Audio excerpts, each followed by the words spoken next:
Have you ever wondered why birthdays mean everything to some people and absolutely nothing to others? One person counts down the days, plans parties, posts photos, and soaks in the attention. Another barely mentions it. No celebration, no reminders, just another date on the calendar. So what's really going on here? Is ignoring your birthday a sign of sadness, emotional growth, or something deeper happening in the mind? Stay with me, because by the end of this, you might understand your own relationship with birthdays in a completely new way and find out in which of the three categories you blend in. The people in the first group don't celebrate their birthday because, at some point, celebrating stopped feeling safe. Maybe when they were younger, their birthday was overlooked. No big reaction, no excitement. Maybe they expected something once, planned a dinner, invited people, and felt the quiet disappointment of being forgotten. When moments like that repeat, the brain learns a painful lesson. Don't expect too much. Psychologists call this emotional conditioning. When anticipation repeatedly leads to letdown, the mind protects itself by lowering expectations altogether. So eventually, the birthday loses meaning, not because they don't want joy,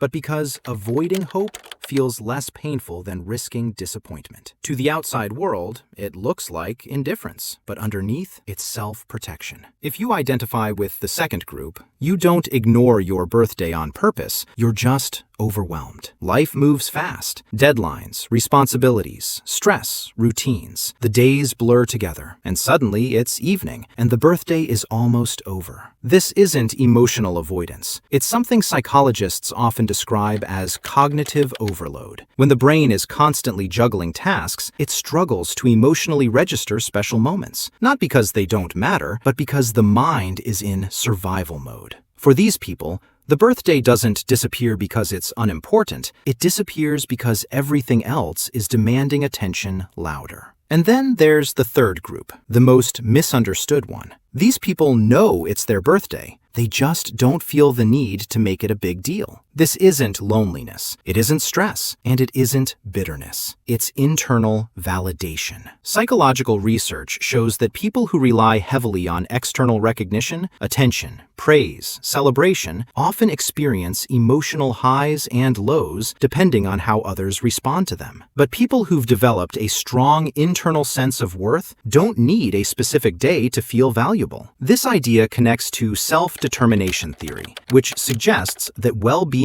comes from autonomy, inner fulfillment, and self-acceptance, not from applause. For them, skipping the birthday celebration isn't sadness, it's peace. They don't need candles to feel alive. They don't need posts to feel seen. They already know who they are. And here's where it gets really interesting. This mindset rarely stops at birthdays. These people often live quietly confident lives. They don't chase attention. They don't need constant validation. They find meaning in consistency, not moments. That doesn't mean they never feel lonely. They're still human. But instead of waiting one day a year to feel special, they've learned to extract meaning from ordinary days. So when someone says, "I don't really celebrate my birthday," it could mean many things. It could be a wound. It could be exhaustion. Or it could be emotional independence. None of them are wrong. They're just different stories. So the real question isn't whether you celebrate your birthday. The real question is why. Do you seek celebration because it fills something missing? Or have you reached a place where celebration already exists within you? If this made you reflect a little deeper, you'll love the other psychology topics we explore here. Subscribe so you don't miss the next video. We break down the thoughts, habits, and patterns that quietly shape